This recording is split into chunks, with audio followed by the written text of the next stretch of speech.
Hello, everyone.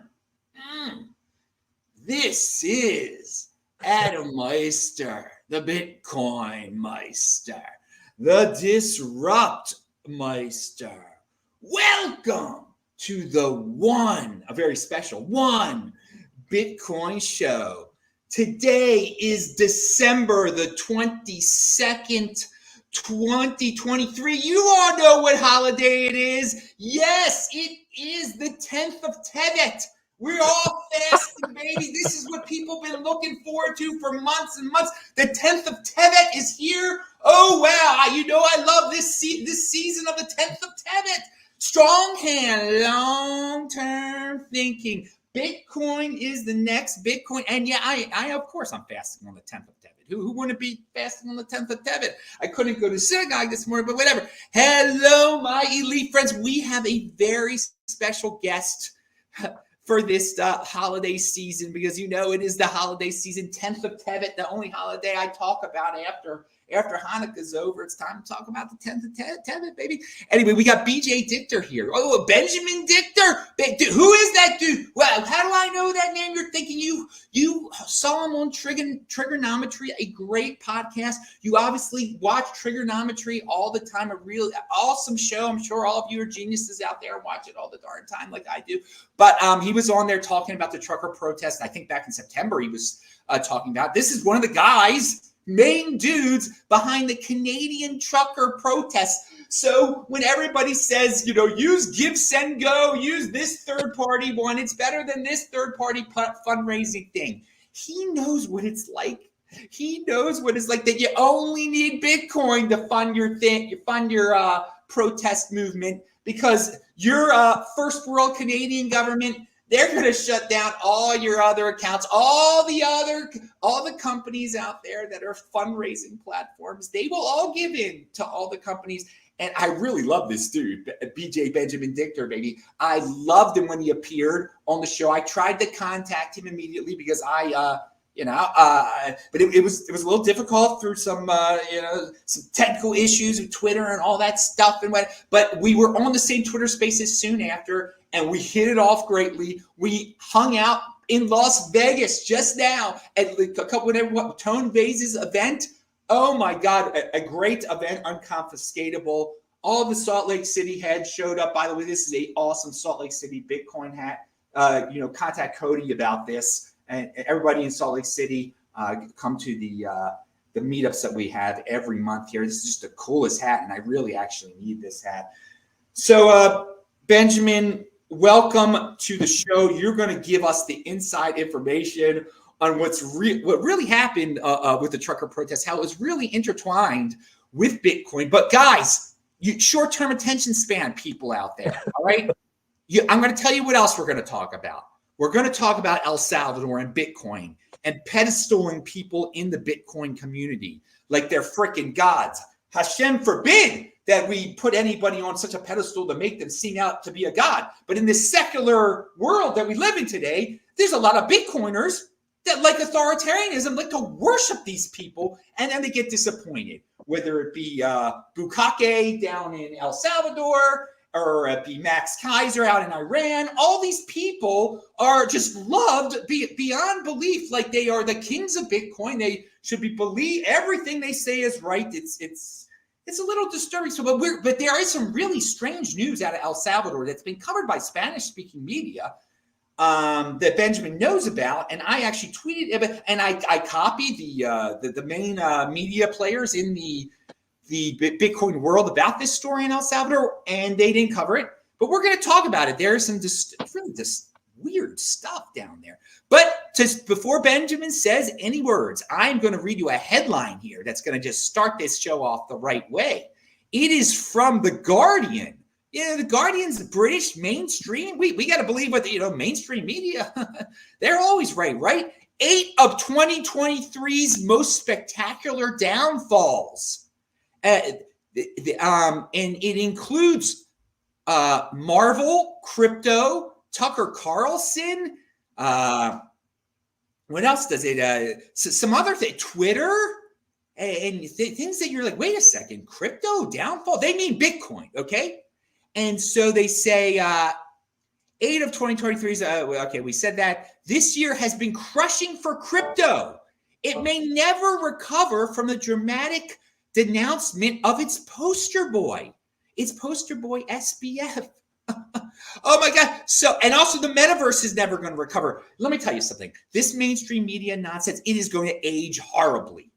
Bitcoin has had a spectacular downfall. It's not going to recover because of its poster boy, SBF. I mean, but guess what? All the normies out there are only going to remember this headline. So tell us, Benjamin, what did the Guardian have to say about the truckers' protest? What do the mainstream media had to say about the truckers' protest and what most people are going to remember it by? And what was really going on? Take it away, baby. Well, to be entirely honest, I'm not sure what they were saying, the Guardian specifically during the trucking convoy, because I banned the legacy media from all our press conferences and did everything I could to freeze them out, which seemed to frustrate a lot of people on the inside that had political ties. And the same people, it was really odd, the same people who would complain to me all the time that the legacy media is all fake. I'm like, yeah, okay, we know it's all fake. But then they would chase after them for interviews. I'm like, no, that's not how it works. They're fake, put them in the little corner and ignore them. And that's what I did. And I banned them from all our press conferences. And it was very funny. I mentioned this a number of times in different interviews. I was doing a podcast interview with the post-millennial. And Angelo said to me, just as we were setting up, he said, the part that they found most entertaining was because you banned them from the press conferences, was watching the legacy media log on to the post-millennial feed because that's the only place they could get coverage of the press conferences. And I'm like, that's exactly what I wanted to do. It was perfect. You know, give the little guys in alternative media, the independent guys, the opportunity to shine and show the world we don't need fake news, fake corporate news. And I think I proved that case. Well, you stayed with your principles there. You didn't believe in the mainstream media. You didn't go begging for them. You got rid of them. Pound that freaking like button, everybody, for standing by your principles. Now, but let's forget about the Guardian, but other mainstream outlets out there. I mean, you are actually still involved with the Canadian government is still bothering you about this situation. There's legal matters going on and whatnot. We can get into that.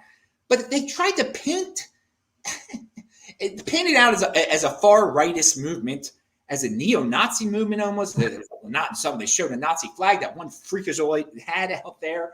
I mean, you're going to have freakazoids at any event. They show the worst of the worst.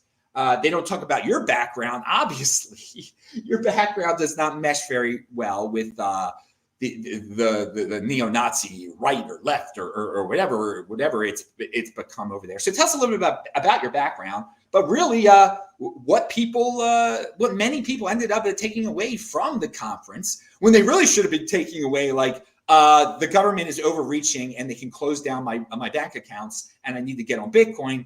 But rather they may have got caught up in some cultural distractions there, most of the normies, unfortunately. Yeah, it's interesting. Maybe 8 months ago, Douglas Murray was on stage in a debate with some people from legacy media at the Monk debates. And he said all the coverage in the legacy media tried to convince people that this was a far-right neo-Nazi movement, despite one of the organizers being Jewish. That was me. I also had, every Sunday I would go to Parliament Hill. We had a stage there. And despite the fact that I broke my ankle right in the middle of all of this and had surgery, I still got on crutches, hopped in the snow and ice for 45 minutes to get to the stage to thank everybody for coming out for freedom and sticking to your principles. And the crowd that was every week, every Sunday, that was to the left of the stage, that was the Lubavitch Synagogue and from Ottawa. And the rabbi was hanging around the hotel, kept wanting to get me to put on tefillin and stuff like that. And I was just, things were crazy.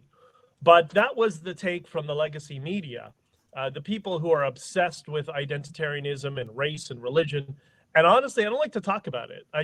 I come back from that age where, you know, you keep your religion and your identity to yourself, and that's your private life. But because of those stupid smears that people in the normie world would buy into, unfortunately, I had to come out and say, well, that's a little bit of that's a complicated matter, because I don't know many neo-Nazi Jews myself. And I know I didn't learn much about neo-Nazism in those 14 years of Hebrew school, but, you know, maybe I missed a few lessons. Yes, perhaps. You know, it would have been nice. Yeah, that is quite a story. I obviously, I love the Lubavitch. I love the Rebbe. I mean, so these are the guys that were standing there, but they were saying, okay, you know, put on your tefillin, But what does the media show? They don't show this. They don't. They show that. It's unbelievable how divisive they want to.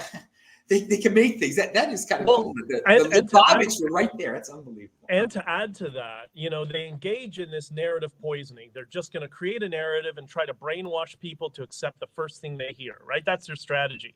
And I remember the day that I arrived, I was at the stage, and there's already people that formed. There's already a big crowd. And I saw a woman, you know, you kept hearing about swastikas and the Nazi flag. Swastikas everywhere.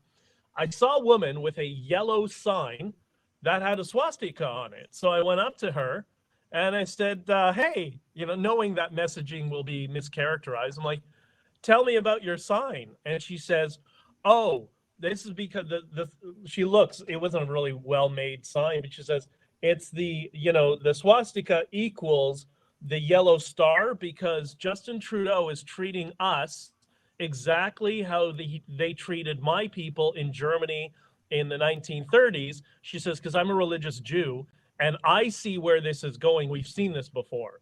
So ergo, the legacy media interprets that as a bunch of Nazis are hanging out on Parliament Hill. It's crazy.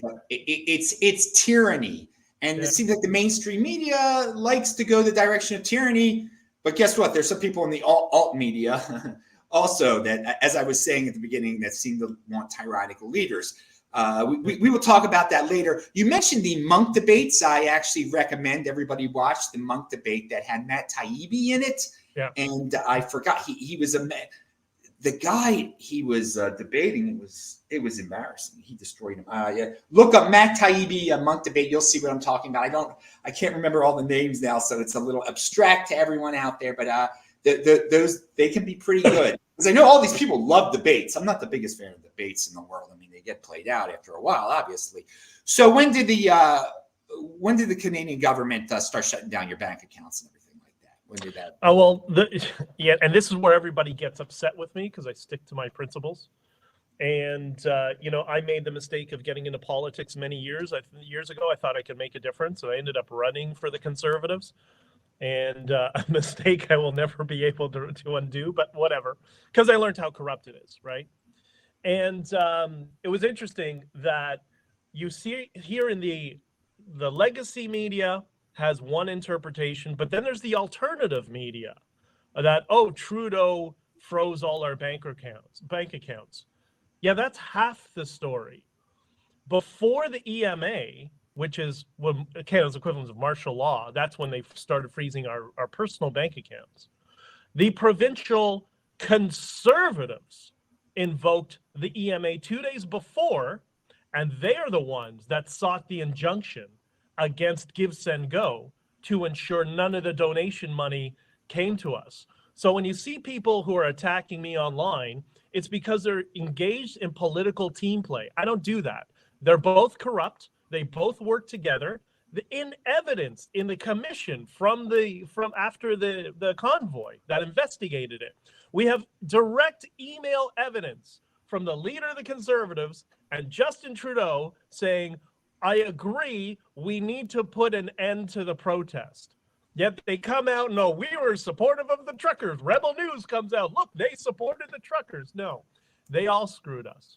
And then our personal bank accounts, that was after February 14th, Valentine's Day. It was when they invoked martial law for a bunch of trucks that were violating a city bylaw by parking. And it was a couple of days after that they started freezing our personal bank accounts. And it's not just bank accounts. Many of you heard me say this before. bank accounts, credit cards, lines of credit, corporate accounts, anything that has your name to it was frozen or wiped out as though it didn't exist. So that's guys, Bitcoin fans. If it happened in Canada, it can happen basically anywhere. When had you gotten into Bitcoin before this? Did you have an interest? And by the way, everybody, this is live, so you can ask us questions. I started it got on my radar in 2015. Okay, I heard about it first in 2012, 2013. I just heard the name and it's money on the internet.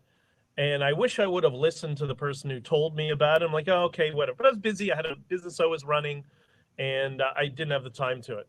And then it came up again in 2015. And I remember, just out of curiosity, because like I've had a computer since I was 3 years old. So I'm a computer guy. And for whatever reason, I decided, hey, let's find out what this blockchain stuff is really, So I started over time. Over a few months, started watching videos and reading articles. What is it? And before that, when I was a teenager, I remember I watched this documentary that I posted a few times. I posted it to Larry Lepard by Bill Still on central banking, called The Money Changers, The Money Masters. I remember binge watching that and James Burke's series, or a couple of his episodes on money when I was in my late teens. So I was already primed for it. I always believed that, okay, our money's garbage. Like this is nonsense.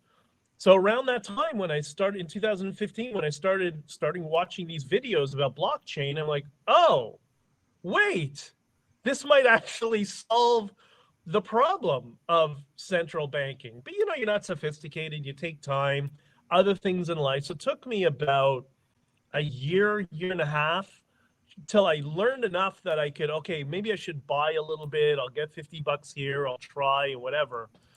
So it was a journey. It wasn't like one day eureka moment. Oh, I read an article about Bitcoin and I get it. No, it took me a good year and a half. And that's when I orange pill new people. They always tell me the same thing. Oh, I don't understand it. It's intimidating. And I tell them it was for me too. And even once I technologically understood it, I didn't philosophically accept that it actually solves the problems it's supposed to, right? And so then I finally decided to buy little bits here and there, and that's how I got into it.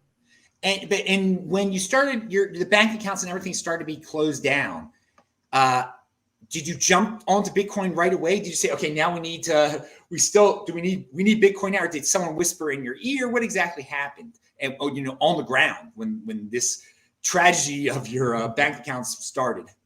No, so prior to the EMA, Caribou came to me with a bunch of other Bitcoiners.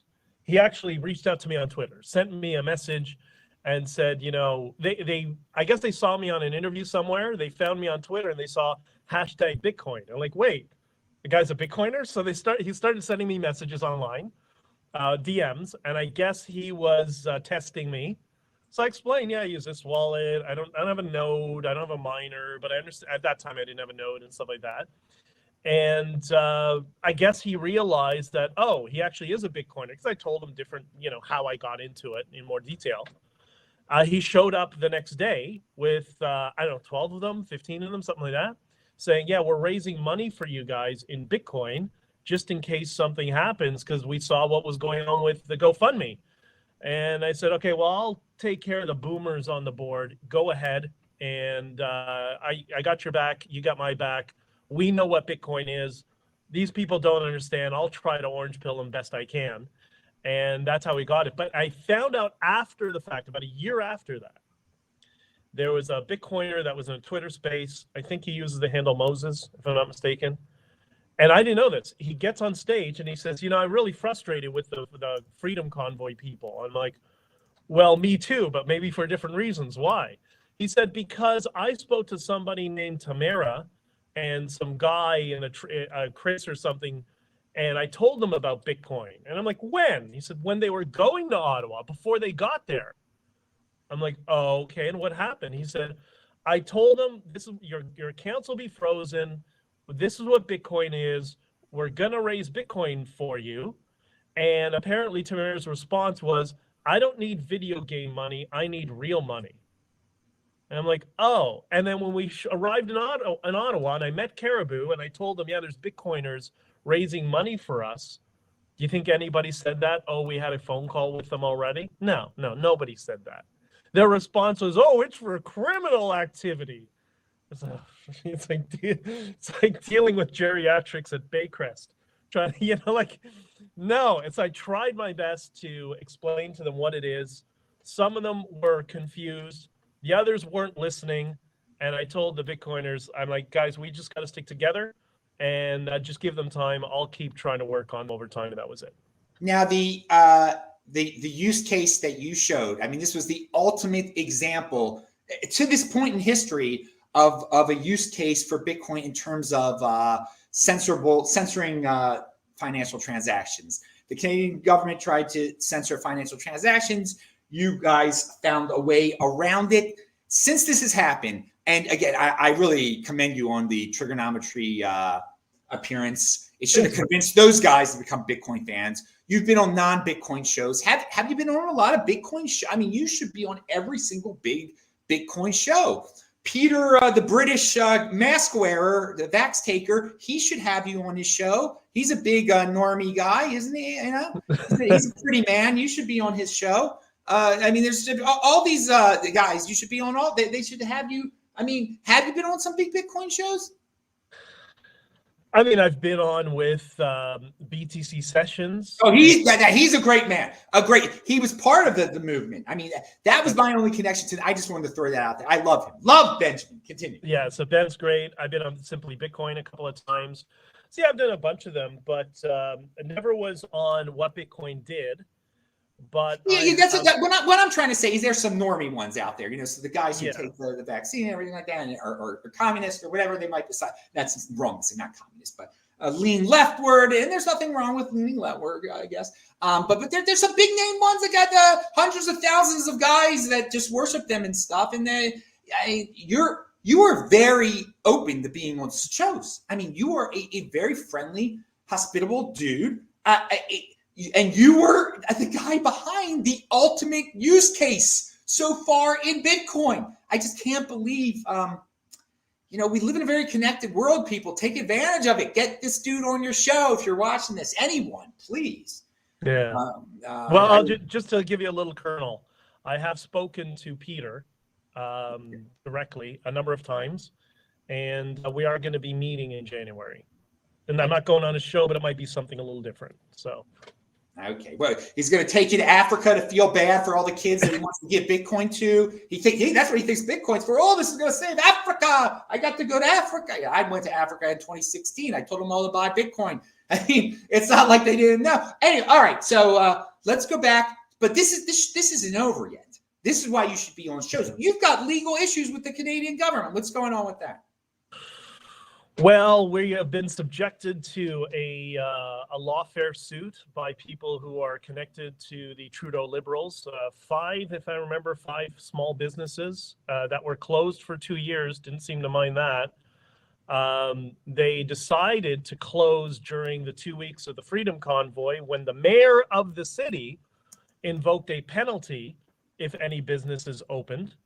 And as a result, they now feel that we owe them $450 million. Sounds great. That's reasonable. Great. One guy's a waiter.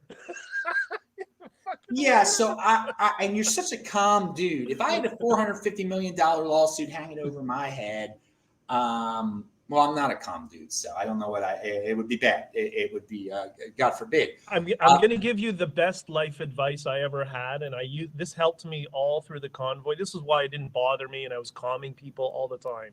And that is this axiom. It's a Buddhist proverb. That is, true suffering is the attempt to control the uncontrollable.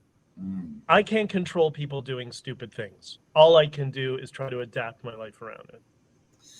This is very words of wisdom that you bring from your extensive philosophical studies, no doubt. But guys, this dude is still dealing with stuff. This is a Bitcoiner. We should really be on social media. Instead of worrying about people wiping their tuchluses in El Salvador, we should be worrying about this, promoting this. Like, the Canadian government is involved in lawfare against this man. It is allowing through a proxy. And by the way, Caribou is my co-defendant. Yeah, there you go. A big Bitcoiner. And I never got him on the show. We went back and forth, and I don't do that many shows anymore, as most people know. And if you want more shows, people send some super chats this way. We had a show earlier this week. It was awesome. I went on many rants. It's linked to below. DisruptMeister.com. People follow me on Twitter at TechBalt, TECHBALT. Benjamin, all his links are below, by the way. He's great on Twitter. I retweet him all the time and stuff. And don't forget this. Take it away. The first normie book, honkingforfreedom.com. The first normie book that has 2 chapters that tells the story of Bitcoin, which is why I did this. And it is, how do we describe it? It is digestible to liberals. So whether you're on the left side or the right side, that's not relevant.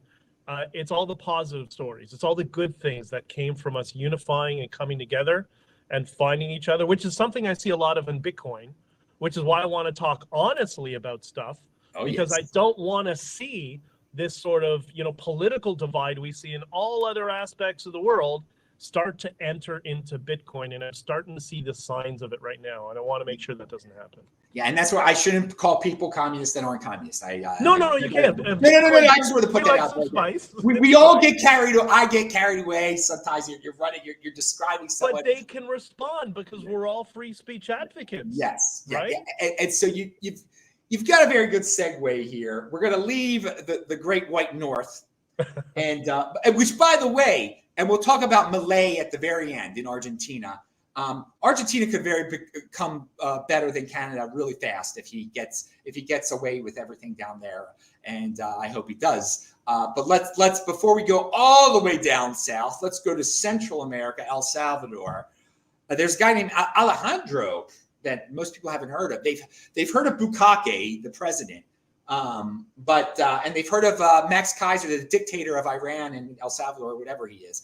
No Ethereum, hey, yeah, no, Ethereum or death. If Ethereum comes our way, Max coin. Anyway, so no, there's Alejandro was a big fan of Bukake, the president, and now he's been attacked and seriously injured. What's going on with that, man? That's a little weird. That's it's Banana Republic sounding. What's going on? It's worse than that. And so Alejandro, he's the Bitcoiner. Bukele's not the Bitcoiner. Alejandro's the Bitcoiner. And if you watch any of his interviews, he talks about setting up his first S9 miners and that he didn't have enough power flow.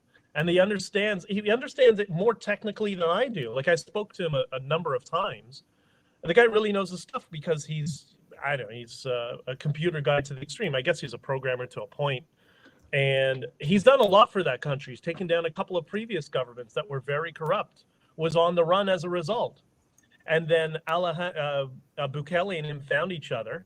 And it was the two of them together for 10 years that built Bukele's career. And over years of him trying to advocate Bukele that, Bitcoin should be something that we adopt here. And over time, he eventually convinced Bukele to have a pro-Bitcoin perspective. But what's really concerning right now is he's in jail. Why is he in jail? What happened? He was appointed after those 10 years when Bukele was elected.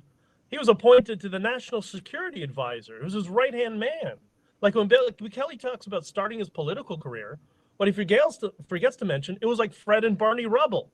It was him and Alejandro together that did that. And all of a sudden, he throws him under the bus.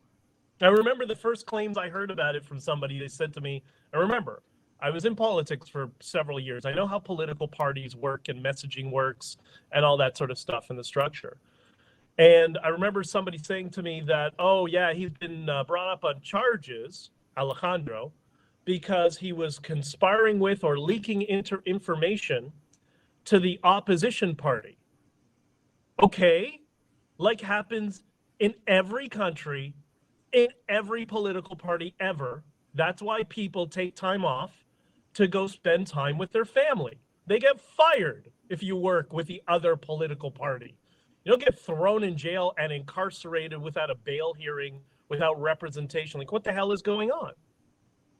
So there is a lot more there. There's lots of people looking into it. I had a former journalist from Mexico who I know, who I'm very close with, do a deep dive into this and look through all the articles and try to figure out, make heads or tails of what's going on with Alejandro. And she says to me, this is ridiculous. This is the type of stuff we would see with Salinas in Mexico.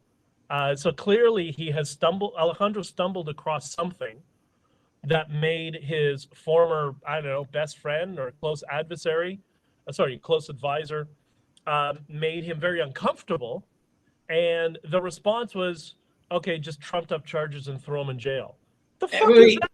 Wasn't he attacked physically also? Wasn't he beaten? There was a shooting. He was shot because they were a few things. Listen, it's Latin America, right?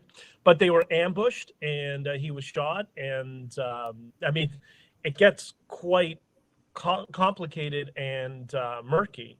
But that was before the gangs were arrested. Like El Salvador has become a very different country in a very short period of time. And, I was in El Salvador at the last Adopting Bitcoin conference. So I got a little lay of the land.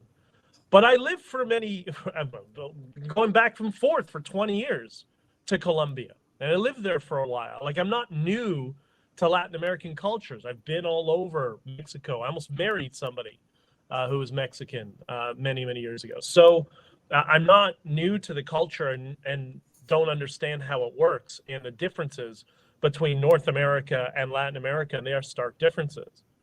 And El Salvador has very quickly turned into, when I moved to Colombia, it's become like Colombia in 2003 when Uribe was in power, and all of a sudden it became very safe very quickly. So there's a lot of good positives. But this just does everything for me. This just shows, okay, same corruption, different mask. And I'm very, very concerned and disappointed, quite frankly, from the Trust But Verify group that are behaving like what we describe in political parties. They refer to, this is how cynical they are. They refer to the political base as the sheeple.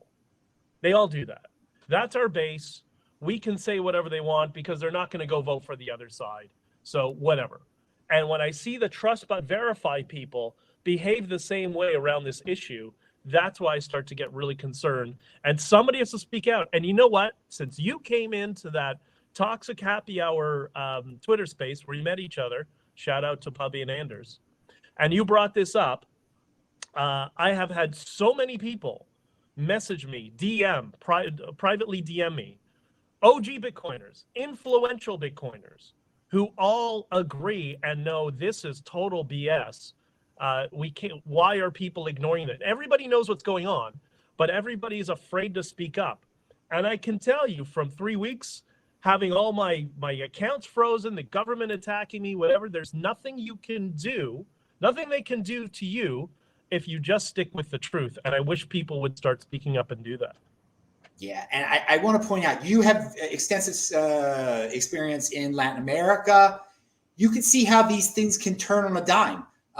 This regime in El Salvador could disappear, right? I mean, the coups happen, right? Like that, and if they start to have, like I was starting to worry about, as you were enlightening me some relationships, geopolitical relationships, that's, you don't want to have another Noriega, but that's what might happen if they continue with some of the relationships that are going on behind the scenes in El Salvador.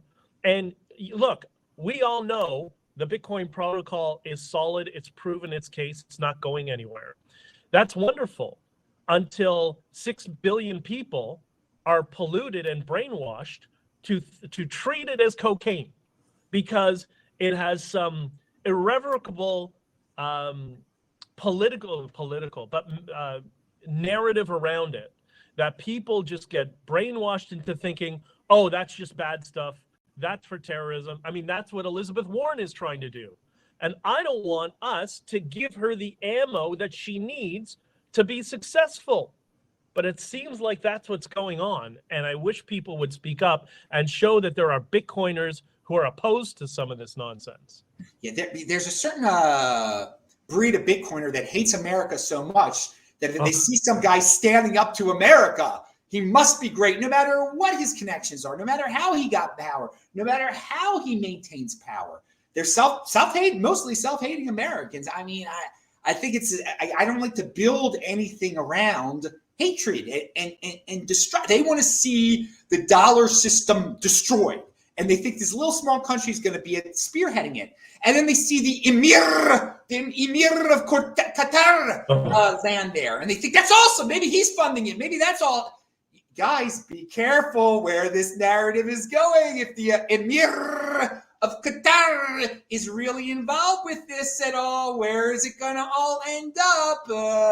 There's play some 4D chess here. And I don't know what the Emir of Qatar really has to do, but people are like, oh, it's awesome. Look, he's friends with the Emir of Qatar, and meanwhile, we know what Qatar is funding otherwise. So look how it could so easily be entangled with Bitcoin. And again, it'll take a little while to get normies, if it really spiraled downward a few steps, and who knows what the Emir of Qatar is really doing there, what Max Kaiser is really doing there with his friends from Iran and everything, how this all could be twisted around, or maybe it's the reality. I don't know what's going on. I'm just telling people there are people out there, Westerners, that are like, I'm moving to El Salvador, baby. I'm like, you're insane. It could change in one. It could change it. Why are you worshiping this one country? The United States is the best freaking country on earth. Still, to this, it's so comfortable here. Look at the culture that was in El Salvador, what he threw in prison. Look at how scary those dudes are. That's the cult. They were created by that culture, those tattooed men. I mean, we got some ghetto dudes here. Okay, yeah, I know. But dude, look how many, those are some scary dudes. That culture isn't just disappearing because they have a new dictator. Now he's done some and when you're a dictator, you can do some things real fast, but you can also get cooed. And you also have to try to injure your former friends. The Bitcoin magazine, not Bitcoin magazine, CoinDesk, and everybody should be covering that Alejandro story seriously. And then they should get to the bottom of this Qatar stuff too, also, because that's interesting. But right in our faces is this Alejandro guy, and no one is talking about it. But we're unique beasts. We're not scared to talk about it. I'm sorry. I just went on a rant there. You're about to say something. There's a couple of things I want to read about that. First about Alejandro, and then on to our little jihadi friends in Qatar. I translated this from Spanish to English just to make it easier to. I'm not good enough to translate in real time quickly, but this is a most recent article from a publication in El Salvador called La Prensa Gráfica, and I can send you the link. Basically, I'm not going to read the whole thing. There's a couple things I do want to read. The habeas, which is the legal documentation, this is about Alejandro, was filed after requesting the International Committee of the Red Cross intervene so that they could provide food and medicine to Moishe, how do you pronounce his name? Moishond. I've never pronounced it right. It's Dutch. Since he had previously been denied food and medicine. His mother, after he was arrested in August, nobody saw anything for him for 2 months. And then his mother apparently got a package of his clothes, which were bloodied, and she was told, oh, he had a stroke. Really had a stroke? Really? Young guy, strong, very strong as an ox, can take on anything. He's taken out all the gangs and stuff. Oh yeah, he just had a stroke. Really? At his age, had a stroke? Really? Okay. And then the IRC response was, what's it called? There's no the IRC's response was that there was no official record that he had been detained. which one is it? So he's detained or he's not detained. Like, you can see the political shenanigans going on behind the scenes. That's how this operates. And then, trying to get a lawyer, Fernando Alvarez also reported that the authorities, and this happens in Canada too, I can imagine what it's like in El Salvador. That's just a fraction of the size. Fernando Alvarez also reported that the authorities did not allow Mushund to have a private lawyer, and that even the lawyer the family had recommended was threatened. All right, so this is Banana Republic bullying and harassment stuff. This, by the way, this is an important issue. When we talk about lawfare, there's another side to lawfare, which is rampant in the United States and Canada, and apparently in El Salvador as well. And that is getting representation, that the legal communities are small, everybody knows each other, and if you're tied to a case that might be political, yeah, there might be thousands of lawyers in the country, but all of them are going to say, I'm not touching that, that's political, right? And then the other, so that's with the Alejandro thing. Like, I'm really, so he apparently, I don't know, had a stroke, and now they've done some surgery on his brain, some corneal surgery, and now the rumor was that he was dead, and now he's apparently mentally incapacitated. Well, isn't that convenient? Isn't that convenient? That sounds like something like, I don't know, the Qataris would do, right? And I'll tell you the problem with Qatar. By the way, people, again, this is a banana republic down there. You want to move there? Argentina is not, say what you will about Argentina, it's far from fixed. Completely different culture, so much more Western, not a banana republic. There's a difference, people. North Americans, you don't generalize about all of Central and South America. There's a lot of diversity down there. Go to Argentina, Uruguay, and Chile, and then try to tell me it's like Central America. Nothing like that. They're much more Western. Anyway, continue. Now with Qatar. Yeah. So Qatar is a big name that we're hearing about more and more now. They have a lot of money. They fund a lot of shady things. Yeah, and when you tell somebody, like this happened when I was in UK, when the Emir of Qatar shows up in El Salvador, I'm like, oh, there are many data points leading to this that were causes of concern. There are many of them, but this last one with the Emir of Qatar showed it to some people, and I think I mentioned to you, I also produce a podcast for some lawyers. I know a lot of people in politics, and I've tested it. And I've told people, the Emir of Qatar came to El Salvador. And you know what the response is? Oh, so they're laundering money for terrorism. Okay. Now, is that true? I don't know. But that's the automatic response. Well, that's the obvious response. That's what they're doing. Because that's what Qatar does. Who do you think launders all the money for Iran? It's Qatar. Right? Guys, this is again, I'm not accusing anybody of anything here, okay? But this is, again, a worst-case Bitcoin scenario. Now, I love that you can use Bitcoin for anything. But how about if El Salvador just ends up being the laundromat for Qatar? That's why they adopted Bitcoin. Yeah. You think Elizabeth Warren's going to let that one drop? Yeah, exactly. No, there's going to be no one in Congress that's going to let that one drop. Everybody does it. AOC likes Qatar, of course. But the majority of people, either party, no, they don't like funding of terrorism and some Central American country as a laundering agent. And if they're using it, God forbid, this is why he adopted Bitcoin. God forbid, because we are all all the Bitcoiners are going to look like buffoons if it ends up being that El Salvador adopted Bitcoin so they could help launder money through Qatar. Again, that's a long shot type of thing. God forbid. Let's look into it at least, people. Let's not put this guy on a pedestal anymore. So this can't happen. So stuff like this cannot happen. But and I have one more question about this. I don't know if I have so many people that have been sending me information, right? Where is the Bitcoin? Right? It's transparent. It's a public ledger. We're supposed to be able to see everything. That's the whole point of it. Well, apparently it's no longer in the hands of the Ministry of Finance, or I guess the Ministry of the Economy there. It's no longer in their position. It's in this new Bitcoin office that's 5 people, and nothing is transparent anymore. Nobody knows where the money's going. That's the office that Stacey and Seyfriedine run. Like, what are they laundering money through that office, and they don't want anybody to see? Like, what is going on? And why will people not ask for verification for everything, just like they would of the American politicians that he complain about, right? Yeah. Hold them to the same standard. You know, he was buying it on his toilet, so it's going to be a clown show the way they store it. But you've got a great point. It's supposed to be transparent. If he's supposed to be a Bitcoin country, let's see how it moves around. Let's see how it moves around. Yeah. It's a really good point. Because again, I think El Salvador is a joke. I was very excited at first that they used it for their treasury, but then he started taking it to new levels and everything. Everybody starts worshiping. If it was just used, I mean, again, it is good that they're using it for their treasury. Yeah. And so I expected there'd be some third world shenanigans around it, but then other countries would adopt it after he adopted. We would soon forget about El Salvador.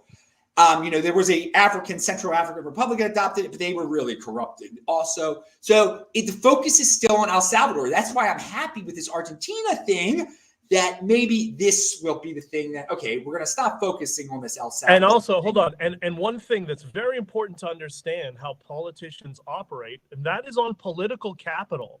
So any politician that is mildly interested in Bitcoin is already sticking their neck out just to say the word. They're taking a risk to come on board with Bitcoin.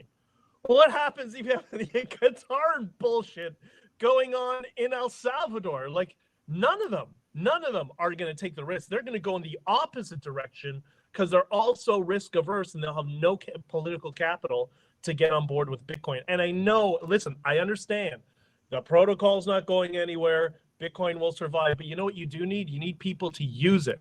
And if people become afraid to use it, then they just won't adopt it. And that's what I'm worried about.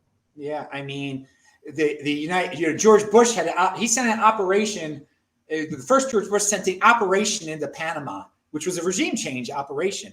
It couldn't happen in El Salvador if they all of a sudden say this guy's all he's about he could become enemy number one and stuff, and it wouldn't be too hard to overthrow him. I mean, they could do that. It'd be Noriega. I guess they did. When did they? Or not? Whenever the Panama thing was in 1990, 80. I don't know when it was. It was in the 90s when I was a kid. Yeah, it could easily be redone and justified if they really find some horrifying smoking gun. And they don't. Oh my God! Look at Bitcoin's associated getting that taint off of Bitcoin. And they don't have justification with.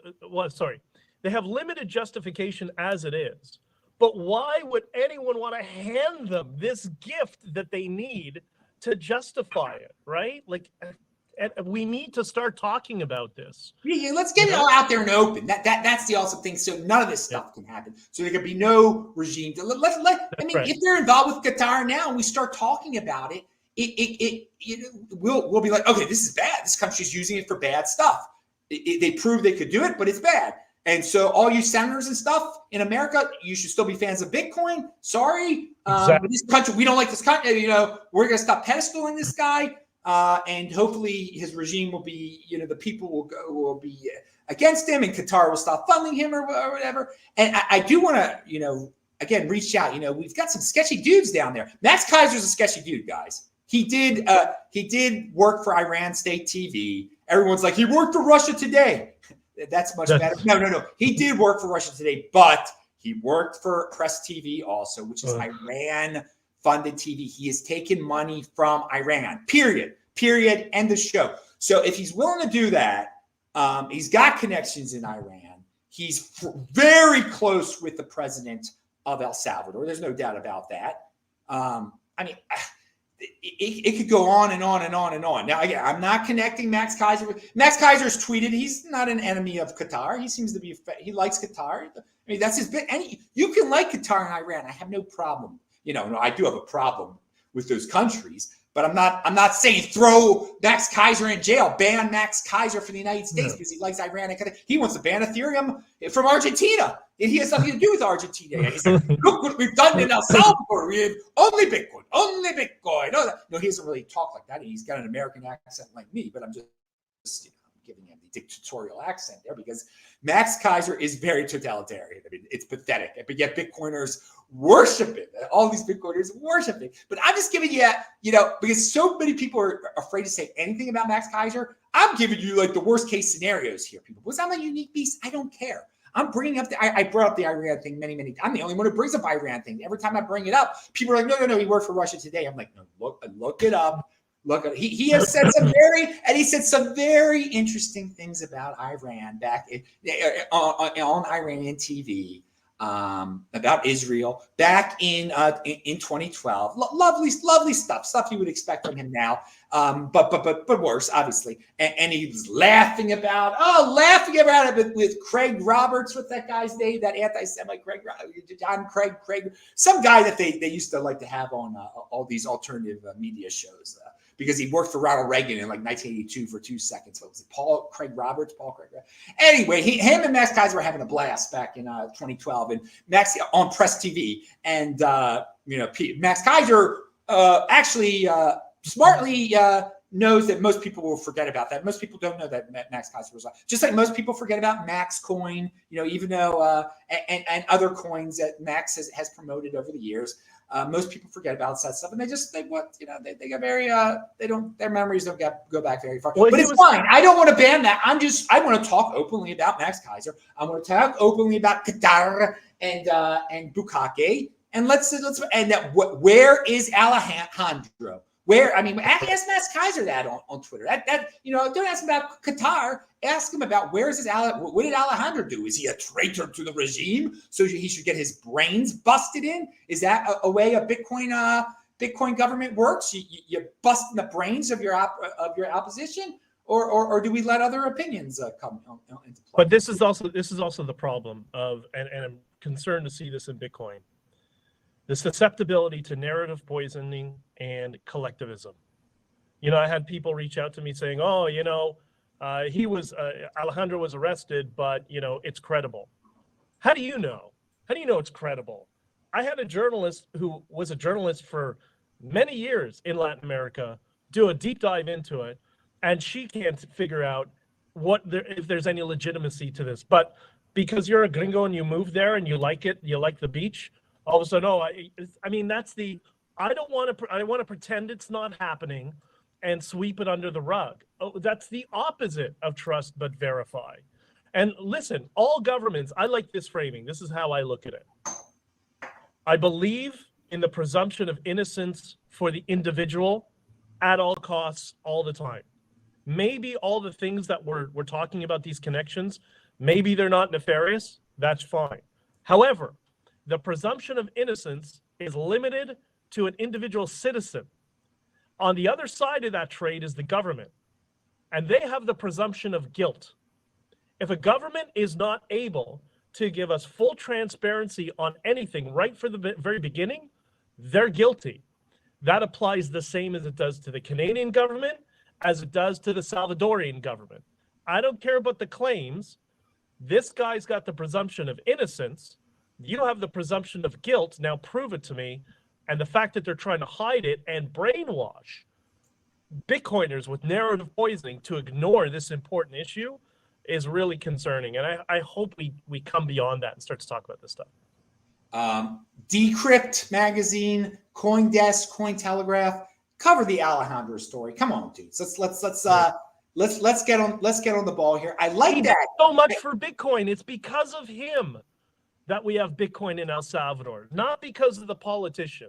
Because of him, we owe him a debt of bringing Bitcoin onto the world stage through a politician. The least we could do is start to ask questions about what's happened to him. Yeah, and don't blindly trust governments. That was your point from before. I like that. Presumption of innocence for the individual, but do not blindly trust governments, especially ones that are starting to kind of act shady about how they're storing the Bitcoin at the very least. All right. This is the greatest El Salvador Bitcoin segment I've ever heard in my life because it's not just like blind worship of a dude.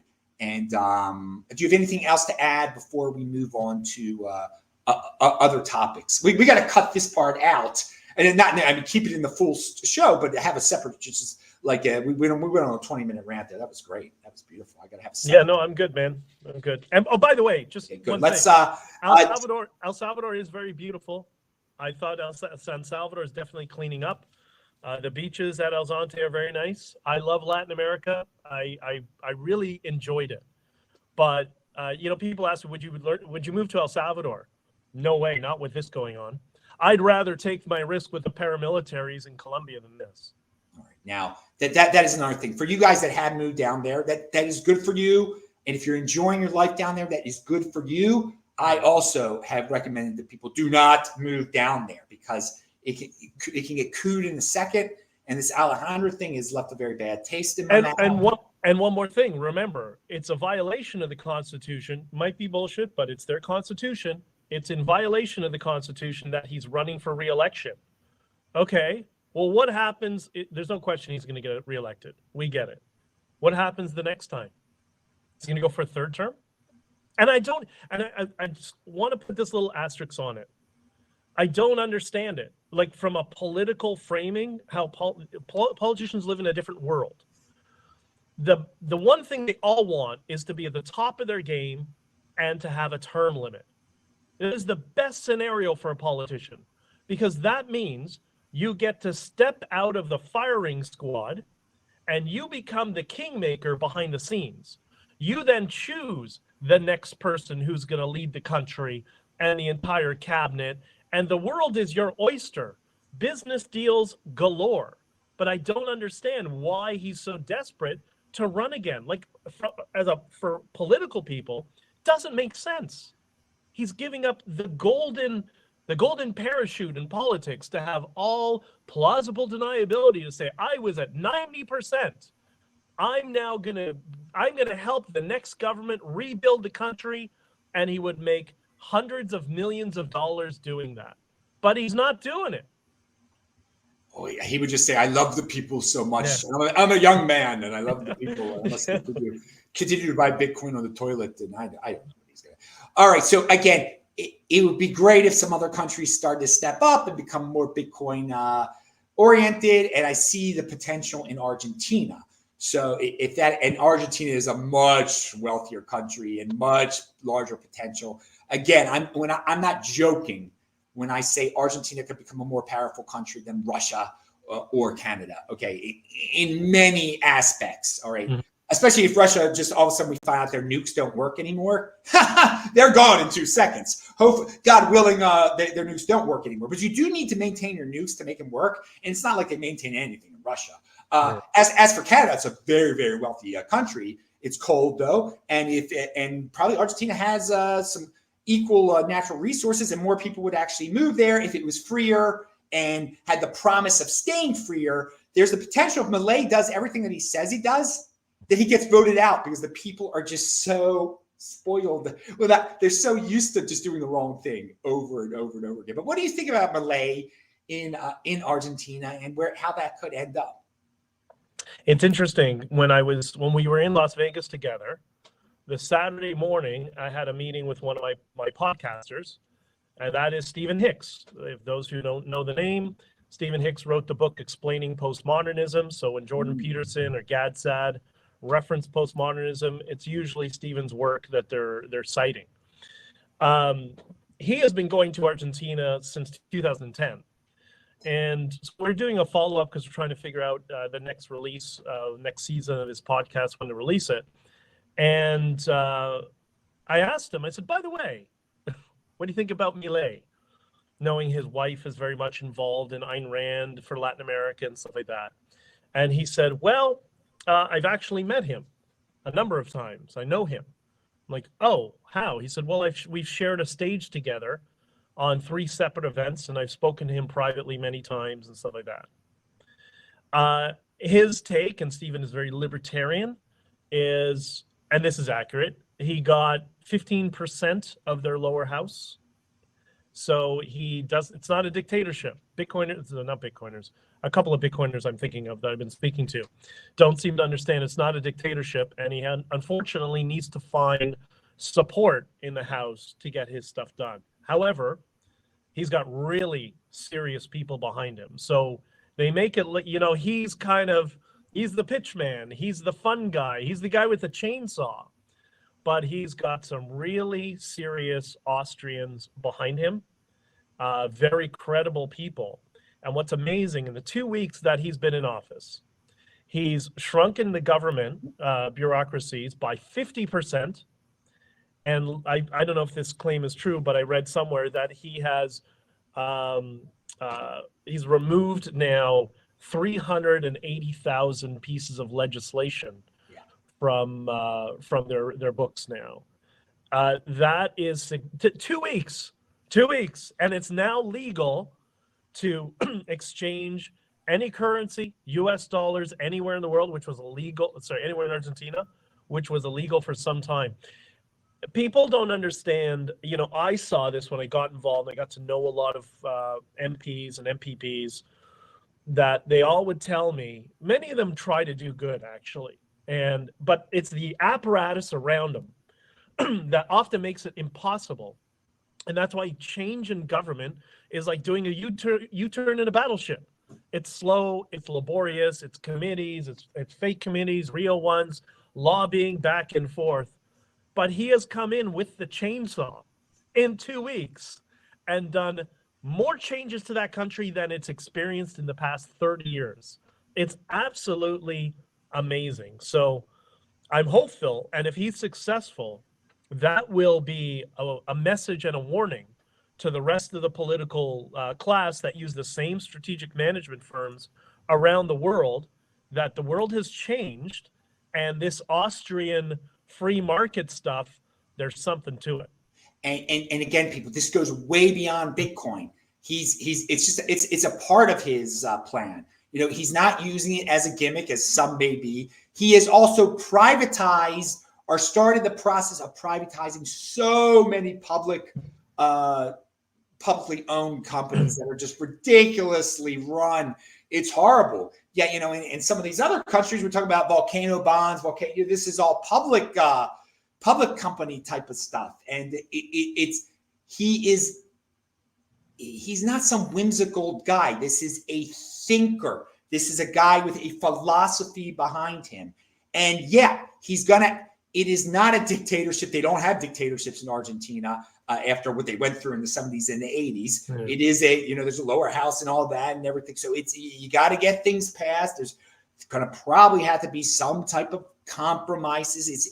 The people are very socialist there. They're going to have to see if this works. So it's very interesting. I've been going there also since 2008. I've been there. I've been there twice since 2008, I guess. I've been to Uruguay more, which is their next door neighbor. I really, despite it being socialistic every time that I visited, it's still a very safe place. It's a nice place. They don't need to arrest all the tattooed guys and everything. And another thing, for all you people that hate America so much and think that BRICS is going to come up with some new currency, and Argentina was slated to join BRICS afterwards, but now he doesn't want to join BRICS. Now he wants to trade with every free country. He doesn't want anything to do with China. And by the way, he's going to figure out the situation with Iran, because guess what, guys? You guys might not remember or know or anything like that, but some of us know that Iran, through its proxy, in the year 1994, bombed Argentina. They bombed the Jewish Community Center in Buenos Aires and killed Jewish children and adults. This is in Buenos Aires. The proxy of Iran was Hezbollah, which continues to exist to this very day. So Iran attacked Argentina in 1994, and it still hasn't. And they were supposed to all get together and be happy in BRICS right now. Yeah, right. Yeah. Even the most leftist Argentine has problems with Iran, but many people do not talk about that. Now, again, people remember Argentina through, Argentina is not perfect at all in its history. It hid many Nazis, and there is a line of anti-Semitism that is never gone away there. Whatever, that's their business. I'm just saying he's going to get to. He stands for something. he'll come to finally put that situation by, but 30 years ago now, almost. No. I mean, it is a little weird that people cannot get it through its head that Iran, through its proxies, attacked, killed people in Argentina just because they were Jews. I mean, what a world we live in. But that's why you shouldn't be shocked if that thing hasn't been solved after 30 years. Of course, it's acceptable by the nations of the world to have, for what happened just on October 7th. Of course, they're just Jews, you can do this stuff. Anyway, I went off on a little tangent there, but there is all sorts of crazy geopolitical stuff that most Americans do not know about when it doesn't directly involve them, because Argentina and Iran. But when I first heard Argentina and Iran were both joining BRICS, I'm like, what a joke BRICS is. It's never going to be able to function. The only way BRICS can function, and maybe this is the dream of BRICS, if China just says, you do this, you do that, you do that, you're listening to us. But is India going to stay in BRICS if that's the situation? No.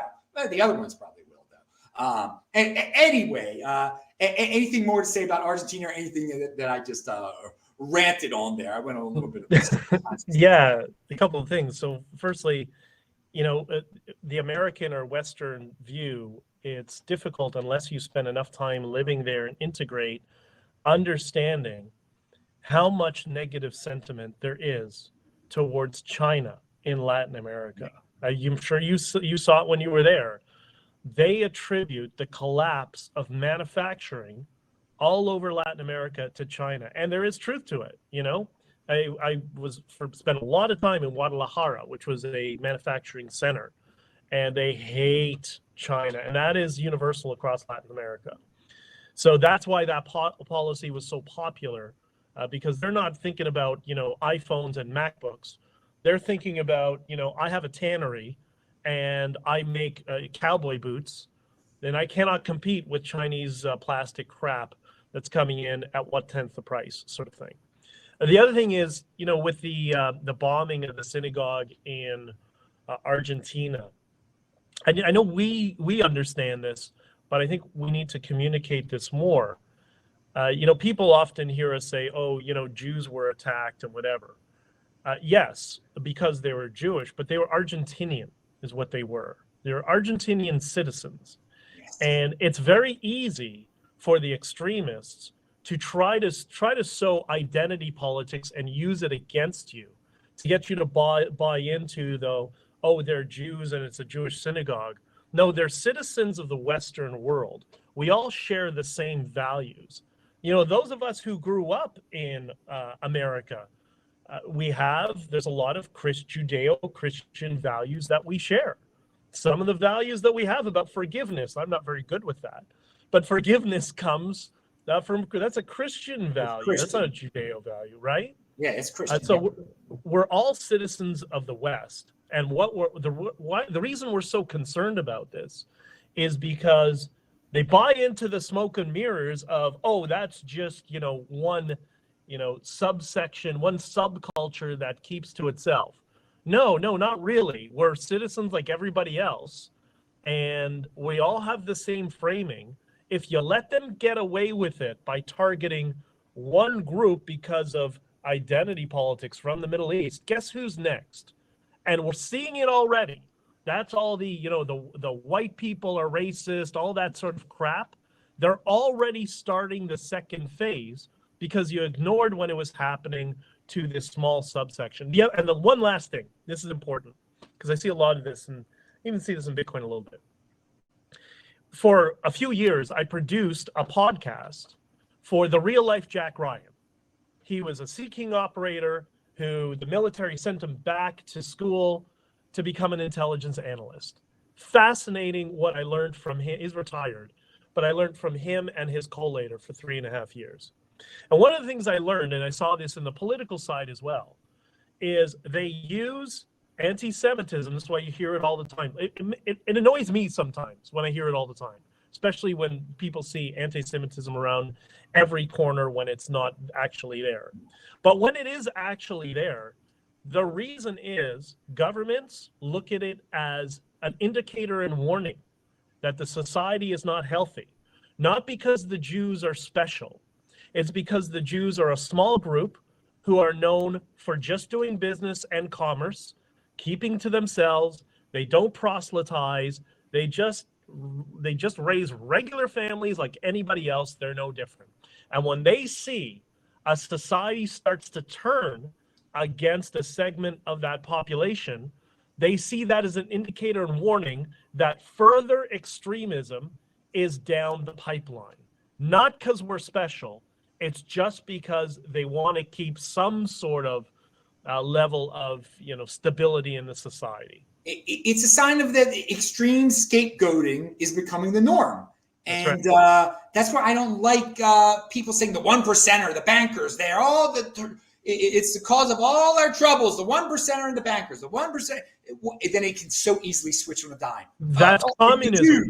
That is leftist postmodernism. Yeah, it is. That is, 1% versus 99%. Yeah. No, you are a hardcore pseudo-communist leftist if you buy into that. One thing on this, I've met some of these very, very wealthy people. In politics, it's weird. You get access to people you never thought you'd get to meet. And I remember meeting with one of them that's very, very wealthy, very, very concerned about what's going on in the world. That well within the 1%, maybe this person, the 0.0001%. And it's amazing to have a conversation with somebody like that, who is just as concerned as the rest of us that everything can collapse. What can I do? Where can I give money? Where can I donate to keep things from completely collapsing? And to sit and talk with somebody who we perceive as, it's just the people on the top who press a button and whatever we want happens. It's not how the world works. This person was explaining that, there's other wealthy people that are at odds with me. They disagree. And if I push too hard, then they're going to throw me under the bus. So all of us are dealing with these same sort of pressures. We got to get away from this postmodern oppressor versus oppressor bullshit, which is exactly what the 99 versus 1% is. And again, people, Bitcoiners Elizabeth Warren loves that stuff. She's already putting Bitcoiners as one of the oppressors. Right. Where she straight up attacks. I mean, it's unbelievable. She's not hiding anything. She's not hiding the ball. So for all the people who like to scapegoat out there and get into the oppressor versus oppressed, and the oppressed are always right. Guess what, dudes? Bitcoiners are, quote unquote, the oppressors. We're already the oppressors. Are we? So we're all wrong now? Because you just said the so-called victims are always right. So get out of that mentality. This class warfare mentality is horrible. I hate it when people say, well, it's wrong to judge people on their races, but we should just look at everybody by class. No, it all ends up the same horrible way, dude, with people being scapegoated and then, going after the power masters, supposedly. No, fix your own world. Come on, people. Don't. Personal responsibility is the new counterculture. Stop looking for scapegoats, because guess what? By their definitions, their open admissions, we are already oppressors. So call me an oppressor. I don't care. But Bitcoiners are already oppressors by their very definition. So be real careful when you just blindly spout out, well, the oppressed must be right. They must be right. They must, everything that they say coming out of Gaza, they're oppressed. So anything they say, they are right. The oppressors are wrong. The oppressors could do nothing. They could do nothing. They have no freedom. It is tyranny of need, it's called. If they're needy, they must be good. They can be tyrannical against the oppressors as much as they want to. Well, we're oppressed. That's us right there. So we should, Bitcoiners should submit to wealth taxes, right? Because we are oppressing the other people, right? If you believe, stand by your philosophy, and that's not my darn philosophy. That's why I'm warning people. This class warfare is nonsense stuff.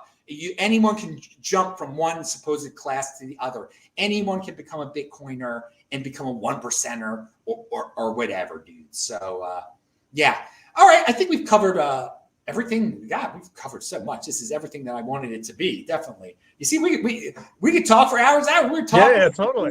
We were talking in Vegas for a while, people. So this is how we talked in Vegas too. Same type of emotion and everything like that. So Benjamin, anything you want to add? Where you're going to be next? Where people can?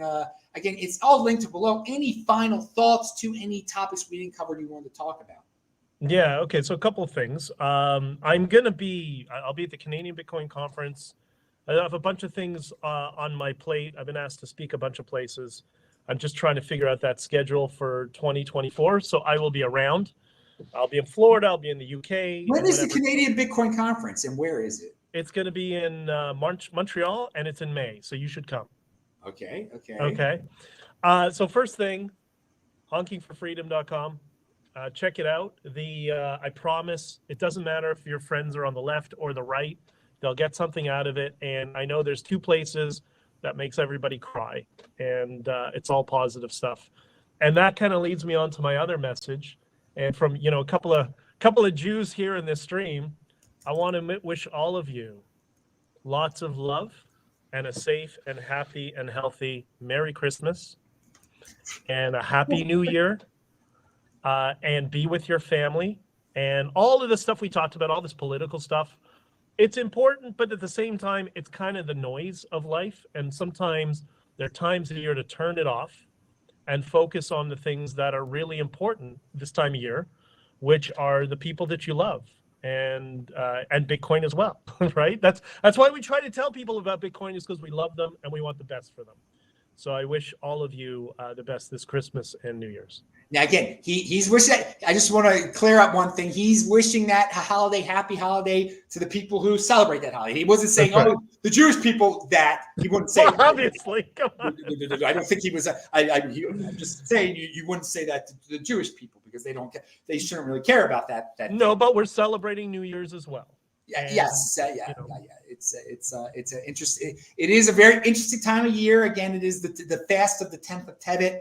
So everybody can look up what that is. That's very interesting. But no, I know everybody. By the way, you can tell no one's online today. Nobody works on Fridays anymore. Yet people complain about the things are worse than they ever are. I mean, you could tell no one is working. No one is online today. December, people have been taking off. This is the culture that people actually strive for all over the world. They want the American lifestyle. There are all these people that love to vilify America, and America is not perfect in its the way it acts upon other countries and stuff sometimes and everything. But I mean, the culture that has come out is the true freedom culture, not what happened during 2020 and all that stuff. There are various deviations from it. Some states are better, but this is. So many people in the world want this. They're willing to jump into boats and cross over Mexico and all sorts of crazy things to get here. That's one thing, people, I want to point out. There are a bunch of El Salvadorans still willing to risk their lives to run across Mexico to get here. Yeah. How many Westerners are willing to do that to get to El Salvador? No, they're taking planes to get there so they can, save some money on taxes and everything, which is their right to do. But I just want everybody to really put it in perspective when we're talking about cultures. You can hate on America, you can hate on America and be an American. That's the beauty. And again, the Western culture, the general Western culture, is what people want, and they're willing to go across the Mediterranean Sea from Africa to get to Italy and all. I mean, so many different things that just show without a bit. And if you travel the world, you could really not deny it. There's so many people say, I travel the world and everybody tells me they hate America. That's not what I see. No. When I travel the world and I'm in South Africa and I hear country Western music from Kenny Rogers and stuff playing at a supermarket in Johannesburg, I'm like, wow, our culture is dominant. It is taking over the entire world and is their dream. So I'll give you the last word here. I love that you address this elephant in the room, people who are often criticizing and hating on America. I've traveled all over the world, and there's a reason so many people around the world aspire to be part of what the ethos and the concept of what America should be. You're not going to maintain that if you're always saying how much you hate it and trying to disparage it. Try to protect it. Yeah, our freedoms. Let's not go the direction of China, people. Again, there were a lot of people during 2020 that admired that. And whoa, man, that was kind of a shock to the system, wasn't it? And it was good we got to learn about some people's totalitarian tendencies. It really is good to know what people are really thinking sometimes. That's why I love freedom of speech. let the people just put it all out there. They should be able to say the most evil things they want to on some of these platforms. So we fully understand them. I think that's awesome. Don't let them be don't let them hide behind a rock. Let them put it all out on the table there. And don't abandon Alejandro. We all Bitcoiners around the world owe him the debt of gratitude of putting Bitcoin on the map in El Salvador. Awesome. That's a good way to end it. Let's get our Bitcoin media behind that. At the very least, all the things we talked about. That's the biggest, simplest takeaway. What is going on with this dude Alejandro in El Salvador? Simplest story we can promote coming out of that. All right. Thank you very much. I'm Adam Meister, the BitcoinMeister, the DisruptMeister. Subscribe to the channel. I'm TECH TechBalt on Twitter. Look for my past shows linked to below. Of course, DisruptMeister.com. Shabbat Shalom, everybody, because it really is Shabbat pretty soon, no matter where you are. It's awesome times. Who knows when my next show is? So this might be the last one of 2023. One day closer to an all-time high, people. We've made it basically to the 2024 halving. I know a lot of you remember when I was happy at the 2016 halving, the 2020 halving. Wow, I'm an OG. Wow, you probably have a big smile on your face if you've had Bitcoin since before the 2016 halving like I do. Shabbat like I have. Shabbat Shalom, everybody. Strong hand. Be a unique beast. See you later. That is a take. I clicked on end stream. Bye-bye, everybody. All right, that's over with. Let me just make sure it's over on this end too.